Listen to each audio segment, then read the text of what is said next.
काही radio jockey नंतर पुढे अभिनयाच्या क्षेत्रात गेले. उदाहरणार्थ आपलं अभिजित खांडकेकर. बंड्याचा रेडिओ जॉकी नंतरचा पुढचा टप्पा काय असणार? सांगता येत नाही काय होईल.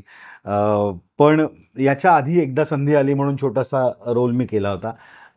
त्याच्या आधी 2011ला एक डेली सोप सिरियल पण केली होती. नंतर काही विचारणा झाली नाही किंवा मी तसा प्रयत्नही केला नाही.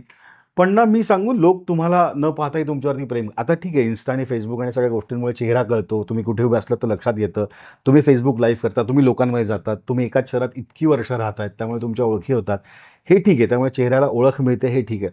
पण लोक तुम्हाला न पाहताही तुमच्यावरती प्रेम करतात, ह्या फिलिंगमधनं बाहेरच पडायचं नाही मला.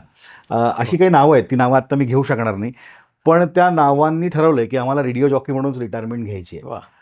कदाचित त्याच पंथाचा मी असेल, कारण आमच्यापैकी काही लोकांना हे अगदी वाटतं की आम्हाला आरजे म्हणूनच रिटायर व्हायचं, आम्ही दुसरं काहीच करू शकत नाही. हां, पण आयुष्यामध्ये उत्तम संधी आली तर मी ती का सोडीन ना. पण हां, म्हणजे अभिनय आणि एकंदर आजकाल कसं असतं लोकांना सिक्स पॅक वगैरे म्हणजे अवघड आहे.